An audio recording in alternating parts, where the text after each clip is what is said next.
Enquanto você assiste a este vídeo, a NASA está finalizando os planos para instalar um reator nuclear na superfície da Lua. Não é ficção científica. Não é para daqui a 50 anos. É para 2030. E quase ninguém está prestando atenção.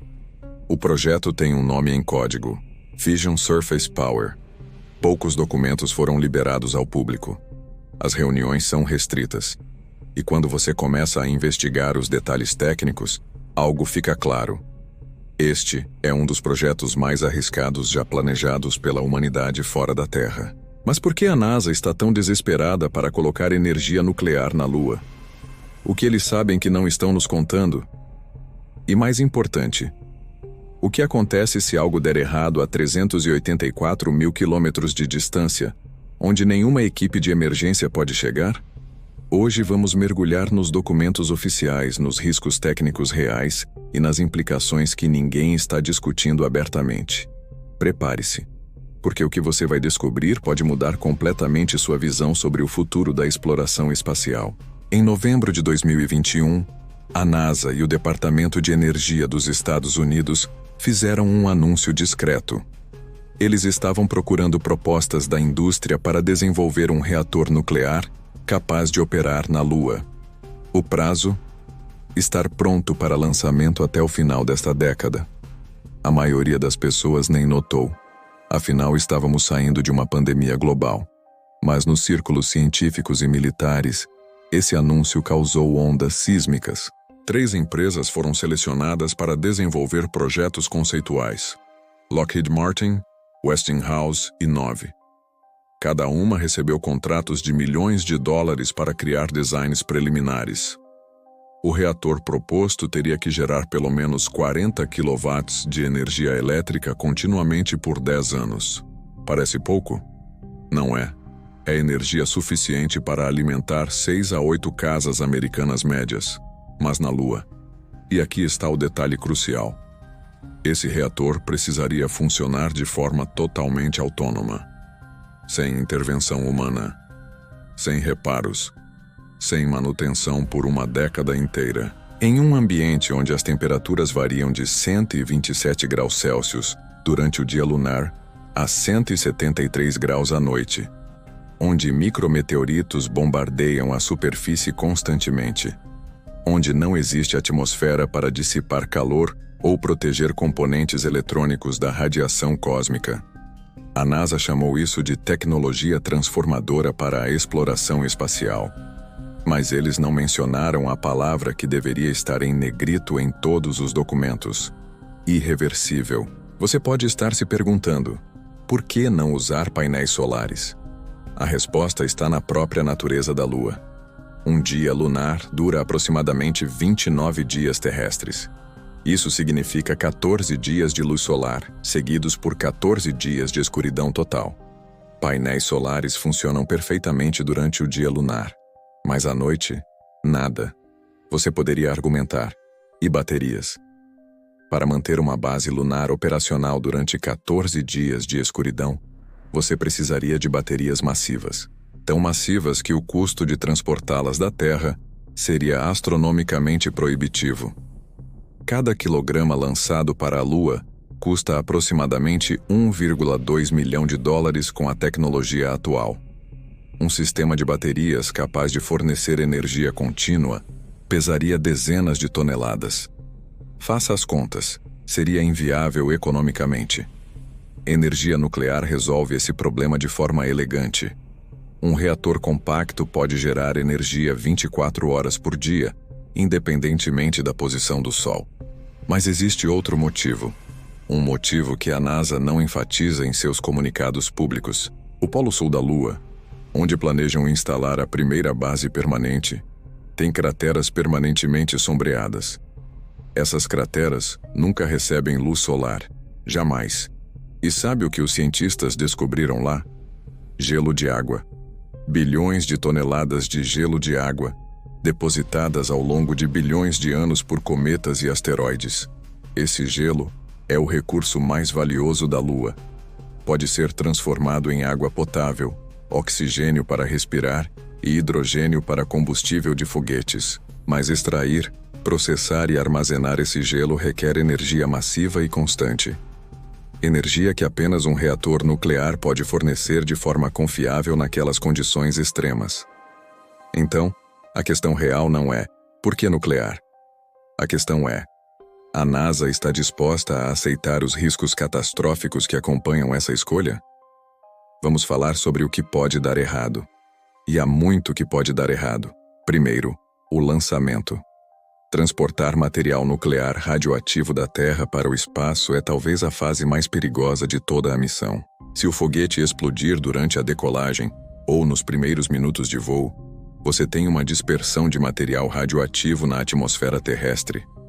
A NASA aprendeu essa lição da pior maneira possível em 1964, quando o satélite Transit 5BN3 falhou e espalhou plutônio-238 na atmosfera.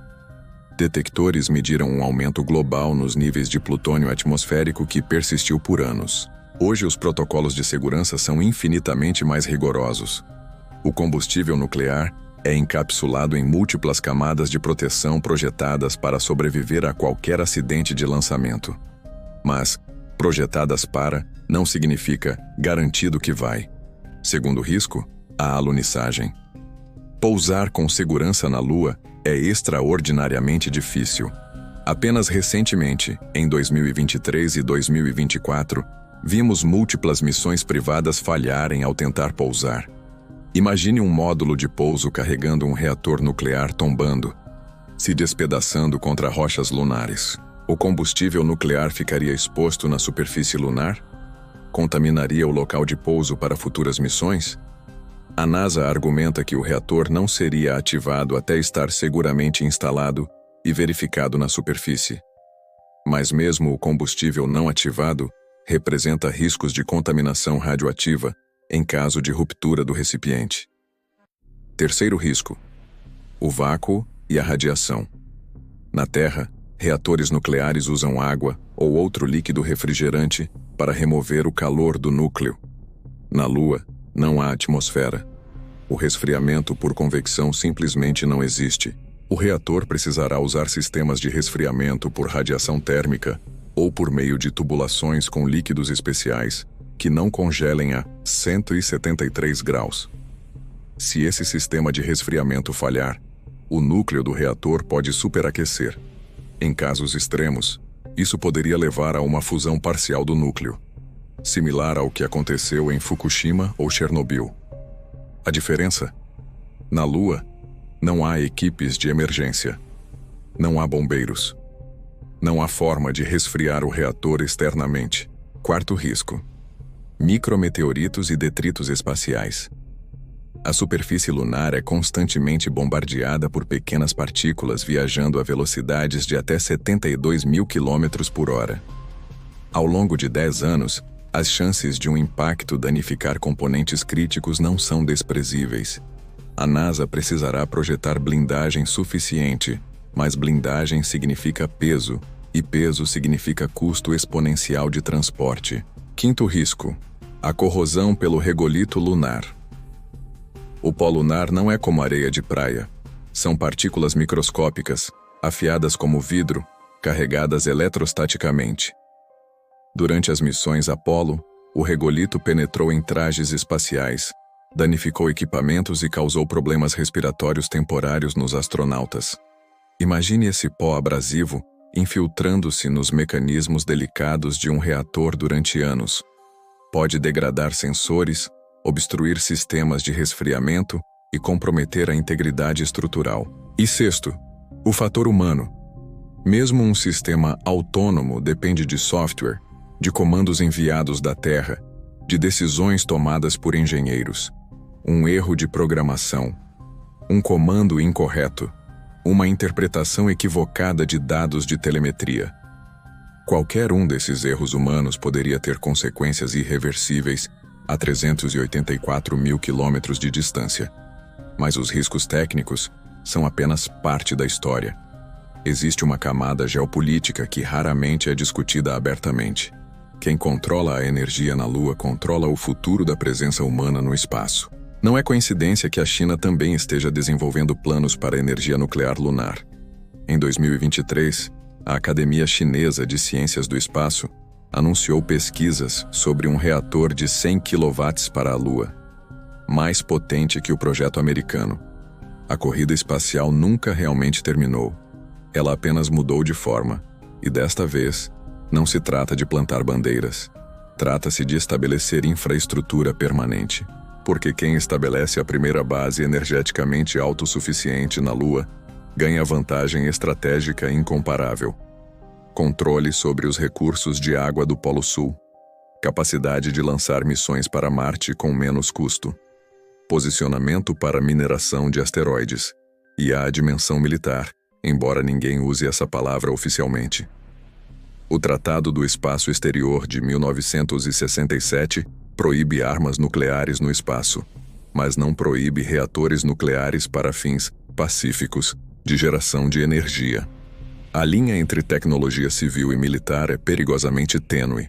Um reator nuclear na Lua poderia, em teoria, alimentar sistemas de vigilância avançados, comunicações militares encriptadas ou até lasers de alta potência para defesa contra detritos espaciais, ou para outros fins não declarados. Não estou sugerindo conspirações. Estou apontando possibilidades reais que preocupam especialistas em segurança internacional. A Rússia já manifestou preocupações sobre os planos americanos. A China permanece estrategicamente silenciosa, e a comunidade internacional ainda não estabeleceu regulamentações claras sobre energia nuclear no espaço. Estamos literalmente fazendo isso enquanto voamos. Agora vamos ao cenário que ninguém quer imaginar, mas todos deveriam considerar. O que acontece se um reator nuclear falha catastroficamente na Lua? Primeiro, não haveria explosão nuclear como uma bomba atômica. Reatores não funcionam assim. Mas poderia haver uma fusão do núcleo, liberando material radioativo. Na Lua, sem atmosfera, esse material não se espalharia pelo ar como em Chernobyl, mas poderia contaminar a superfície ao redor do reator em um raio significativo. O solo lunar contaminado permaneceria radioativo por décadas, talvez séculos, dependendo dos isótopos envolvidos. Qualquer missão futura àquela região estaria comprometida. E aqui está algo que poucos consideram. A Lua não tem campo magnético protetor como a Terra. Isso significa que material radioativo na superfície lunar estaria exposto diretamente à radiação cósmica e solar. Essa exposição poderia transformar alguns elementos em isótopos ainda mais perigosos ao longo do tempo. Segundo cenário, perda de controle do reator. Se os sistemas de comunicação falhassem e a NASA perdesse a capacidade de monitorar ou controlar o reator, ele poderia continuar operando indefinidamente sem supervisão, ou poderia entrar em modos de funcionamento imprevisíveis. Um reator órfão na Lua, operando fora de controle, seria um legado tóxico para futuras gerações. Terceiro cenário: impacto nos planos de colonização. Se um acidente nuclear tornasse o Polo Sul lunar inacessível ou perigoso, isso destruiria décadas de planejamento. O Polo Sul é o local ideal para bases permanentes devido ao gelo de água e às áreas de iluminação quase constante nas bordas de algumas crateras. Perder acesso a essa região seria um golpe devastador para a exploração espacial humana. E há um quarto cenário, mais sutil mas igualmente preocupante. E se o simples ato de instalar um reator nuclear na Lua mudasse nossa relação psicológica com o nosso satélite natural? A Lua sempre foi um símbolo de mistério, de beleza, de aspiração humana.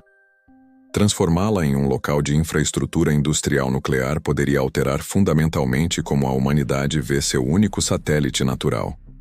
É uma perda cultural e filosófica que não pode ser quantificada, mas é real. Apesar de todos esses riscos, existe um argumento poderoso a favor do reator lunar.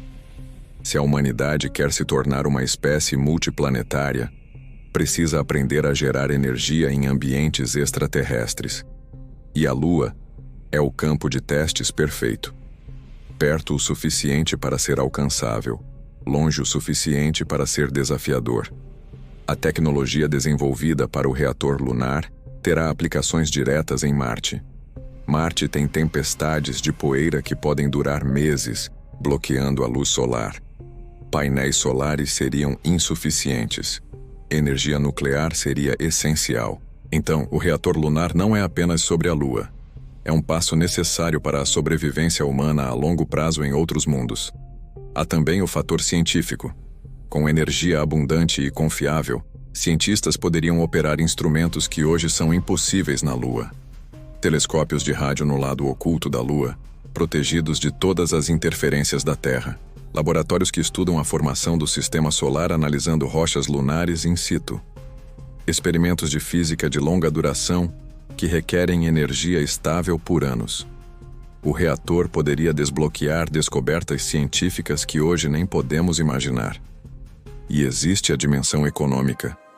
Empresas privadas já estão planejando extração de recursos lunares, metais raros, hélio 3 e, claro, água. Mas todas essas operações requerem energia massiva. O primeiro reator nuclear na Lua poderia ser o catalisador de uma economia espacial de trilhões de dólares nas próximas décadas. Empregos, tecnologia, recursos, tudo dependente desse primeiro passo arriscado. Então estamos diante de uma escolha civilizacional. Aceitamos os riscos tremendos de instalar energia nuclear na Lua em troca de um futuro potencialmente ilimitado no espaço? Ou decidimos que os riscos são grandes demais e procuramos alternativas mais lentas e seguras? Não há resposta fácil. E o tempo para decidir está se esgotando rapidamente. Existe uma ironia profunda neste projeto. Durante décadas lutamos para eliminar armas nucleares da Terra e reduzir nossa dependência de energia nuclear devido aos riscos. E agora estamos prestes a levar essa tecnologia perigosa para um corpo celeste que tem sido nosso companheiro silencioso por bilhões de anos. A Lua testemunhou toda a história humana. Viu impérios subirem e caírem, viu guerras e paz.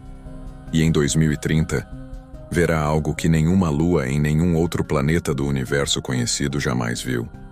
Uma espécie inteligente instalando um reator nuclear em sua superfície. Isso é audacioso?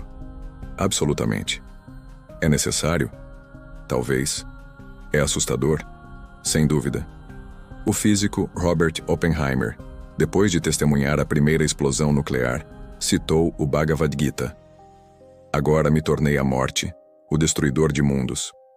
Não estamos construindo uma bomba na Lua, mas estamos levando o fogo nuclear para além da Terra, e com ele, toda a responsabilidade que essa decisão implica. A NASA tem alguns dos melhores engenheiros do planeta trabalhando nisso. Os protocolos de segurança são rigorosos, mas engenheiros humanos cometeram erros antes, e vão cometer erros novamente. A questão é, podemos nos permitir um erro quando não há volta? Nos próximos 5 anos esse reator será construído, testado e preparado para lançamento. A maioria das pessoas na Terra nem saberá que isso está acontecendo.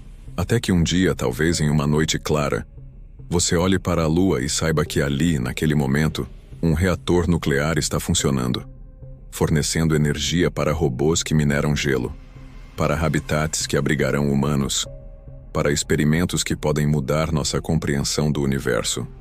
Ou talvez em um cenário mais sombrio, contaminando silenciosamente o solo lunar, enquanto a humanidade na Terra tenta desesperadamente encontrar uma solução. O futuro raramente é o que imaginamos, mas uma coisa é certa: 2030 marcará um ponto de não retorno na história humana. A NASA quer colocar um reator nuclear na Lua até 2030. Os planos estão em andamento. As empresas foram selecionadas. O cronograma está definido.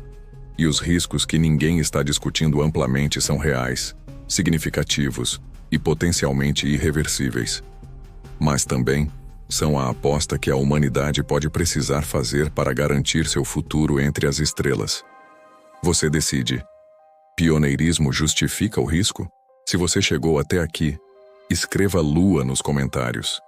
E se este vídeo fez você pensar diferente sobre nosso futuro no espaço, considere se inscrever. Porque as decisões mais importantes da humanidade estão sendo tomadas agora, neste momento, e a maioria das pessoas nem está prestando atenção.